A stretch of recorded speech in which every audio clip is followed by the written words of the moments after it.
My name is Antonio Bruni. I'm with Michaels and Booth, and I'm here to talk to you about what happens after you're accepted for Social Security Disability. This is one of the happy conversations I get to have with my clients. It's a good reason that you're listening to this one. Uh, so the first question is when does my check start? So this is kind of a two-part question. Social Security will pay back 1 year from before the date you applied. So usually it takes a year and a half or 2 years to get to see the judge. If you applied, they can pay back 1 year from before that date. So your back benefit check could be 2.5, 3 years of back pay. So that check usually takes about a month or two to receive after you're awarded the benefit, but they're going to pay you back 2.5, 3 years, is as far back as that. It could be further, it could be less, depending on when the judge accepted you. But I would say an average is usually 2 to 3 years of back pay. There is a 5-month waiting period, but that's usually eaten up in the time period that you've been waiting just for your hearing. So if you're accepted immediately when you apply, your first check won't be for 5 months. But if you've had to wait 2 years for a hearing and they were going to pay you back, and they may only pay back 19 months because the first 5 months there was a waiting period. But typically what you're looking at is your check starts about a month or two after the judge tells you you're going to get your benefit, but it will pay backwards 2 to 3 years. So next is when does the insurance start? There's two types of insurance that you can get. If you receive SSI, that's Supplemental Security Income, you get Medicaid insurance. If you're on Medicaid, your insurance starts immediately. As soon as you're awarded benefits, you get insurance. And that's covers everything. It's 100% coverage, covers hospitals, doctors, everything, and it starts the day that you're awarded your benefits. The other type of insurance is Medicare. Medicare comes with SSDI, that's Social Security Disability Insurance. Medicare does not kick in for 24 months after your onset date, which is 24 months after you stopped working.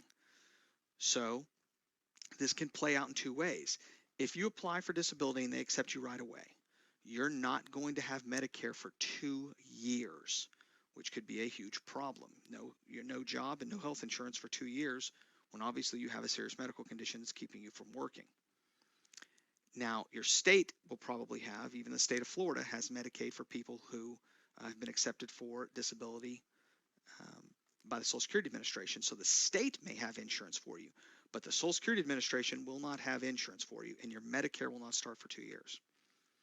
Now, if you wait 2 years to go to the judge, this is where that wait will pay off somewhat, in that if it's been 2 years waiting for the judge, your insurance might be ready to start pretty soon after the judge awards you benefits, because that 2-year waiting period has been taken up while you were sitting at home waiting for the judge to call you. So in general, the insurance starts 2 years from the last day you work, which, like I said, if you are accepted immediately on application, could be 2 years from the day you apply. If you wait 2 or 3 years to see the judge, it could be that your Medicare starts immediately. So after you're accepted for Social Security Disability, I get a lot of questions about, can I work? This is also one that's split between SSI and SSDI. If you're on Supplemental Security Income, that is asset and income based. And basically what happens is there's going to be a limit. SSI will take 50 cents of every dollar that you earn. So, and you shouldn't earn more than about $1,100 or $1,200 a month. If you're earning more than that, SSI is going to come in and say, you're earning too much. We don't think you're disabled anymore. So good rule of thumb is don't earn more than about $260 a week. But on SSI, they'll take 50 cents of every dollar you earn. So if you earn 260, they'll reduce your check 130. If you earn $1,000 in a month and your Social Security and your SSI check is 700, they'll say, well, you're earned 1,000, so half of that is 500. Your SSI check was 700. We'll subtract 500 for 700. Your SSI check is only $200 this month. Now the good news is your total is still 1,000 plus 200 is 1,200, and SSI was only 700, so you're still making more than you would have, but SSI punishes you and takes half of what you earned out of your SSI check. SSDI, you are not punished for earning money. You can earn up to 1,170, which is $260 a week. So as long as you earn less than $260 a week, you're fine.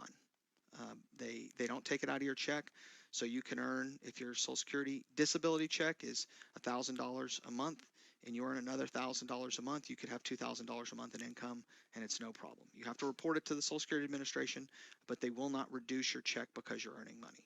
So short answer, yes, if you're on disability, SSI or SSDI, you can work as long as you don't earn too much money. And generally speaking, it's about $1,000 a month. Just keep it under $1,000 a month and you should be fine. And the last question I get is, will they ever try to cut me off? And the short answer to that is yes, especially if you're a younger individual. If you're accepted for Social Security under the age of 50 or 55, so if you're accepted in your 20s and 30s, they are definitely going to review your claim. The biggest problem that people have, every 3 to 5 years, Social Security is going to review your claim to make sure that you're still disabled. And like I said, certainly if you were accepting in your 20s and 30s. What they're looking for, the easiest way, because you're on Medicare, they control Medicare, they know if you're going to the doctor. If you're accepted for a mental health condition and you stop going or stop taking your meds, stop going to your psychiatrist, and they see you haven't been to your psychiatrist in 2 years, they're going to say his condition resolved. And they're going to cut you off if you stop going to the doctor. It's the same if you were accepted for a severe back problem or seizures, and you stop going to your neurologist or you stop going to your pain management doctor. They're going to say, well, the condition resolved, the seizures are healed, the back problem must have gone away, so he doesn't need disability anymore. So if you're on disability, you have to be aware that they are monitoring your claim on disability, and if you stop seeking treatment, if you give them the impression that your condition has improved, they will review your claim and they will turn your claim off. You must continue to seek treatment. You must continue to provide evidence to Social Security that you are disabled. As long as you're going to the doctor, as long as you are still treating, and as long as your condition is still severe and preventing you from working, you should have no problem. But if you get on disability and say hallelujah and stop treating, they will cut you off, and they will do it quickly. It will only take them a few years to figure that out, and you will be cut off. If you have any questions about any of this, just give me a call. I'm always available for a free, no obligation consultation. Like I said, my name is Antonio Bruni. I'm with Michaels & Booth, and I'm always happy to help and talk. Y'all have a great day.